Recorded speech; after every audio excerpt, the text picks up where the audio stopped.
রাসূল সাল্লাল্লাহু আলাইহি ওয়াসাল্লাম কেন স্বামী এবং স্ত্রীকে এক বালিশে ঘুমোতে বলেছেন?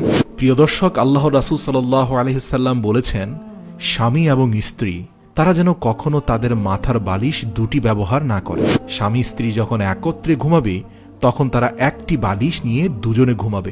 সাহাবীরা জিজ্ঞেস করলেন, ইয়া রাসূলুল্লাহ, স্বামী স্ত্রী এক বালিশের মধ্যে মাথা দিয়ে ঘুমানোর উপকারিতা কি? আল্লাহ রাসূল সাল্লাল্লাহু আলাইহি ওয়াসাল্লাম উত্তরে বললেন, স্বামী স্ত্রী এক বালিশে মাথা রেখে ঘুমালে আল্লাহর রহমত ও ভালোবাসা বেড়ে যাবে। ঘুমানোর সময় এক বালিশের মধ্যে যখন দুজন স্বামী স্ত্রী ঘুমাবেন, তখন স্ত্রী যদি তার লম্বা চুল স্বামীর মাথার নিচে বিছিয়ে দেয়, তাহলে তাদের মধ্যে ভালোবাসা প্রবল হবে এবং শয়তান কখনো তাদের মধ্যে বিভেদ সৃষ্টি করতে পারবে না, এবং সেই স্বামী স্ত্রী একজন আরেকজনের অবাধ্য হবে না অন্যায়ভাবে। নবী করিম সাল্লাল্লাহু আলাইহি সাল্লাম বলেন, পৃথিবীর ধ্বংস হওয়ার লক্ষণ হলো স্বামী স্ত্রীর মধ্যে ঘন ঘন ঝগড়াঝাটি হওয়া।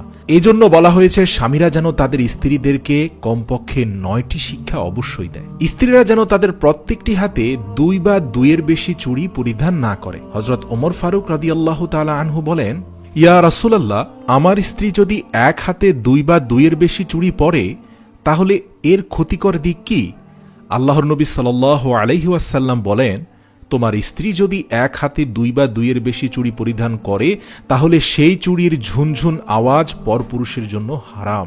এর পরের উপদেশ হচ্ছে, তারা যেন কোনোদিন গোসলখানায় উলঙ্গ অবস্থায় গোসল না করে, কেননা সর্ব অবস্থায় আল্লাহ তাআলার প্রতি লজ্জা পোষণ করা উচিত, শুধুমাত্র স্বামী স্ত্রী একান্তে সময় কাটানোর সময় ব্যতীত। এর পরের উপদেশ হচ্ছে, তারা যেন কখনো গোসলখানায় পেশাব না করে। তারপরে শিক্ষাটি হচ্ছে, স্বামীরা তাদের স্ত্রীদেরকে শিক্ষা দিবে তারা যেন কখনো কাবা শরীফের দিকে মুখ করে ইস্তেঞ্জা না করে, এবং এই শিক্ষা দিবে যেন কাবা শরীফের দিকে মুখ করে থুতু না ফেলে। প্রিয় দর্শক, আল্লাহ রাসূল সাল্লাল্লাহু আলাইহি সাল্লামের অন্যতম আরেকটি শিক্ষা হচ্ছে, স্বামী স্ত্রী একে অপরকে সবসময় সালাম দিবে। এতে করে আল্লাহ রাব্বুল আলামিনের রহমত ও ভালোবাসা বৃদ্ধি পাবে। অথচ আমাদের দেশের স্বামীরা বউকে সালাম দেওয়ার ব্যাপারটা একেবারেই হাস্যকর মনে করে। ঘরে ঢুকে বাবা মাকে সালাম দেয়, কিন্তু যদি স্ত্রী থাকে তাহলে সালাম দেয় না। অথচ পিতামাতাকে সালাম দেওয়া যতটা গুরুত্বপূর্ণ, সমপরিমাণ গুরুত্বপূর্ণ বউকেও সালাম দেওয়া। এর কারণ সালাম শব্দটার অর্থের মধ্যেই নিহিত রয়েছে।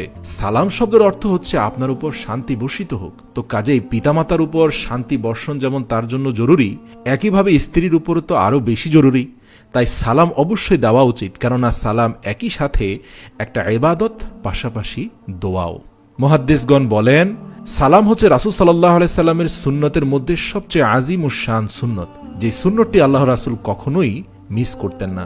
আল্লাহর রাসূলের সকল স্ত্রীরাই এক বাক্যে স্বীকার করেছেন, তারা কখনো রাসূল সাল্লাল্লাহু আলাইহি সাল্লামকে আগে সালাম দিতে পারতেন না। আল্লাহর রাসূল সবসময় আগে আগে সালাম দিয়ে দিতেন।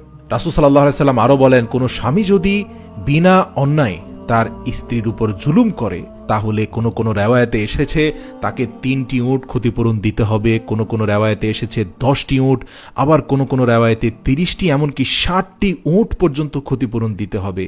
একইভাবে কোন স্ত্রী যদি স্বামীর উপর অত্যাচার নির্যাতন করে, তাহলে সেই স্ত্রীর জন্য জাহান্নাম ওয়াজিব হয়ে যায়। এজন্য স্বামী স্ত্রীর মধ্যে ভালোবাসা এবং মহব্বতের বিকল্প নেই, কেননা এটা একই সাথে দুনিয়া আখিরাতের শান্তি বয়ে নিয়ে আসবে।